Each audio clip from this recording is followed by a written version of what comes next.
Saya Jihan Hairunisa 15223210. Di sini saya akan menjelaskan mengenai M1, modul M1 dan M2. Pada modul M1 ini yaitu perannya sebagai project lead atau analis. Pada proyek ini bertujuan untuk menganalisis data pasien kanker payudara menggunakan Apache Spark sebagai kerangka kerja Big Data. Big Data juga memiliki 5 karakteristik utama yang dikenal sebagai 5Ps. Pada yang pertama ada volume. Volume ini merupakan jumlah data yang besar, dataset kanker payudara yang berisi ratusan hingga ribuan catatan pasien dengan lebih dari 30 atribut fitur medis. Lalu pada bagian velocity, yaitu merupakan kecepatan pemrosesan data. Pipeline memproses data dan menampilkan hasil analisis di dashboard Flash hanya dalam hitungan detik. Yang ketiga ada variety atau keberagaman data. Dataset kami memiliki keberagaman jenis fitur seperti ukuran fisik tumor, radius tekstur. Lalu yang keempat ada veracity atau keakuratan dan keandalan data, di mana dataset sudah melewati proses validasi di UCI atau repository sehingga memiliki akurasi tinggi. Dan yang terakhir ada karakteristik value. Jadi semakin besar nilai area mean dan radius mean, semakin tinggi resiko tumor ganas atau bisa disebut malignan. Dataset yang kami gunakan adalah Breast Cancer Wisconsin, dataset dari Kaggle, yaitu UCI Machine Learning Repository, yang berisi lebih dari 500 data pasien dengan atribut seperti radius, tekstur, parameter, dan area tumor. Lalu di sini juga ada set preview. Ini merupakan data yang kami gunakan dan belum terstruktur. Lalu ada data flow diagram. Ada juga data pipeline diagram. Di sini ada CSV file atau data CSV-nya. Akan melakukan di stage 1 itu ada ingestion, yang kedua ada cleaning, ketiga transformation, keempat aggregation, dan kelimanya yaitu output. Pada modul 2 ini, yaitu peran sebagai system engineer, di mana pipeline yang kami gunakan yaitu arsitektur lambda sederhana yang terdiri dari batch layer untuk pemrosesan data historis dengan PySpark, lalu serving layer untuk menampilkan hasil analitik melalui Flash dashboard. Spark juga berjalan di mode lokal dengan konfigurasi memori 2 GB. Kami juga mengatur environment PySpark agar menggunakan Python interpreter yang sama. Terus juga akan menampilkan cuplikan kode create Spark session dari app.py. Dan di sini saya akan menunjukkan kode tersebut. Nah, pada bagian ini, Spark akan dijalankan dalam mode lokal dengan memori 2 GB untuk mendukung komputasi paralel pada dataset medis. Saya Miss Melinda dengan NRP 1523178. Di sini saya akan menjelaskan modul M3 dan M4, yang dimana perannya itu data engineer atau database engineer. Adapun pada tahap ini itu tentang data storage dan manajemen. Dataset disimpan di direktori _data.csv dan dimuat ke dalam Spark data frame menggunakan perintah df sama dengan spark.read.csv dalam kurung data_data.csv header sama dengan true, infra skema sama dengan true.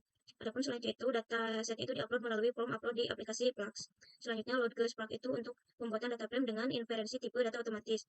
Adapun setelah itu data dikelompokkan berdasarkan kolom diagnosis untuk menghitung jumlah kasus dan menampilkan skema kolom fitur seperti radius underscore mean, tekstur underscore mean, dan area mean. Berikut untuk kodenya.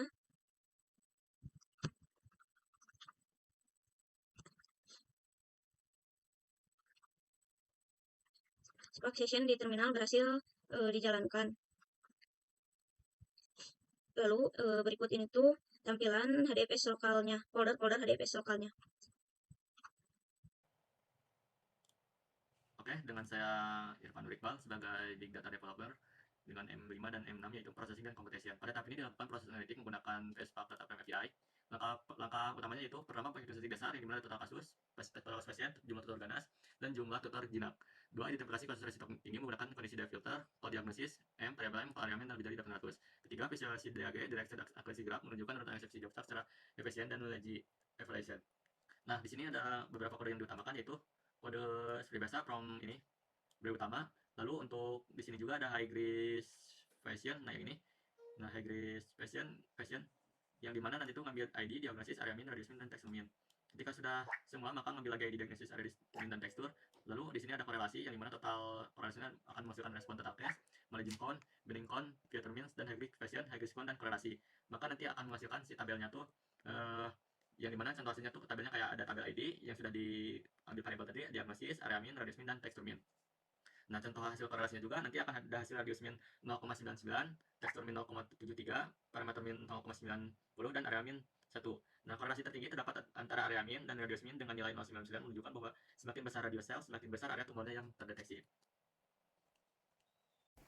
Saya Syifa Lutfia dengan NPP 1520231181. Di sini saya akan menjelaskan mengenai role saya, yaitu bagian M7 sebagai data analis. Untuk yang tahap terakhir ini, kami menggunakan Spark SQL dan Insight Delivery-nya. Di sini untuk rata-rata fitur per diagnosisnya menggunakan Spark SQL dengan Select, diagnosis average radius mean, dan average area mean, dan from data group by diagnosis. Lalu melakukan analisis korelasi, yaitu menganalisis hubungan antara area mean dengan fitur lain, yaitu seperti radius mean dan texture mean-nya. Lalu visualisasi datanya menggunakan grafik pie dengan perbandingan tumor ganas dan jinak. Lalu untuk bagian programnya, di sini yang pertama, di app.py ini menggunakan Spark SQL untuk analisisnya.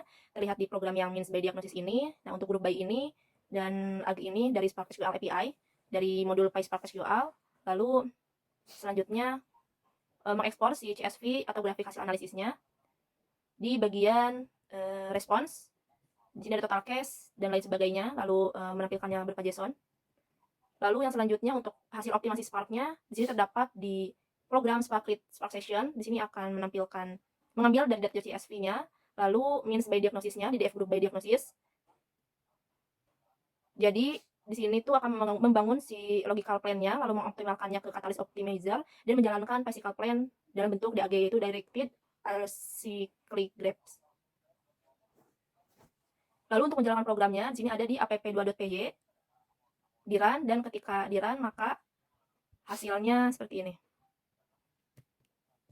Nah, di load datanya terlebih dahulu, yaitu data.csv, lalu melakukan analisis data, klik analisis data. Nah, maka di sini akan menampilkan hasil dashboard untuk analisis cancer berdasarkan studi kasus yang kami buat. Di sini menampilkan total kasusnya itu sebanyak 569 kasus, dan hasil analisis menampilkan tumor ganasnya yaitu 212 kasus, tumor jinaknya yaitu sebanyak 357 kasus, dan risiko tingginya sebanyak 207 kasus. Ini merupakan daftar pasien risiko tinggi, ada di daftar tabel berikut. Lalu untuk hasil analisis diagram lingkarannya, di sini untuk warna merah itu sebagai ganas atau M, lalu jinak itu dengan B berwarna biru. Di sini persentasenya lebih banyak dengan cancer jinak dibandingkan cancer ganas, yaitu jinak sebanyak 357 dengan presentasinya 62,7%, dan untuk ganas yaitu sebanyak 212 dengan presentasinya yaitu 37,3%. Mungkin sekian presentasi dari kelompok kami. Mohon maaf bila ada salah kata. Terima kasih. Wassalamualaikum warahmatullahi wabarakatuh.